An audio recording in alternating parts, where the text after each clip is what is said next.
Good morning, family. Today's Friday, so we want to go ahead and get our nugget, our devotional thought for this morning, so we can continue to add to our prayer regimen. On yesterday, we got into the first part of verse number 9, where Jesus then transitions and tells us how we ought to pray. In fact, he begins giving us the ingredients on approaching God. And we just spent our time looking at those first two words, which is our Father.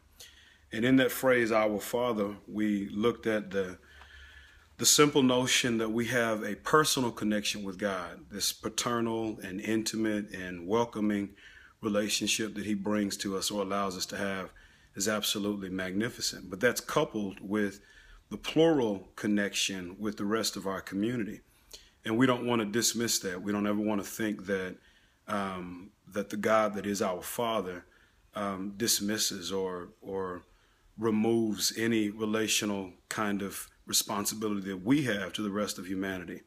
So that's a huge part of your prayer life. It challenges how you think about your fellow man, challenges how you think about your God as you go to him in prayer.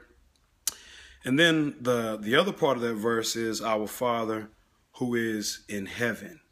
And that phrase, or that part of the phrase, grabs a hold of the power of God. And you never want to diminish the brilliance of how powerful God is.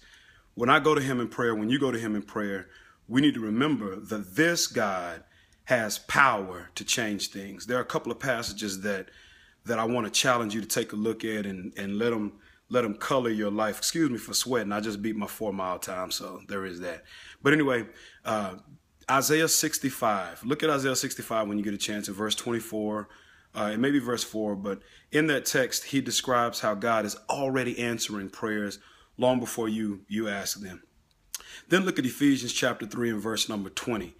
And that passage, Paul teaches us that God is able to do above what you ask or think. Really, really brilliant text. And it just marries the notion that our Father that we personally pray to, our Father that is the God of the entire world, when we go to him in prayer, there's nothing that he cannot do. He's magnificent. His power is, number one, comprehensive, meaning that he covers everything. He covers the entire gamut of humanity. He covers the entire span of the needs of mankind. The world is his. The earth is his. Every breath we take belongs to him. He created everything. So number two, not only does he have comprehensive power, but number two, he has creative power. That's the reason why our God has the ability to change circumstances and to change things for man's betterment. His will is always in motion of being done. So God can create situations to be brand new, just like he created us to be brand new. Remember 2 Corinthians chapter 5, we are new creations. If God can make you new, he can make your situation new. So remember that comprehensive power, remember that creative power. But then number three, remember the containing power of God. When you go to God, who is in heaven, and you pray for him to get busy on earth, that God has the ability to maintain the covenant responsibility he has with us by making sure that he holds your life together. He's got containing power by his word. He spoke everything into existence, and he's holding everything together by his word. That's the reason why you trust him with your relationships. You trust him with your job.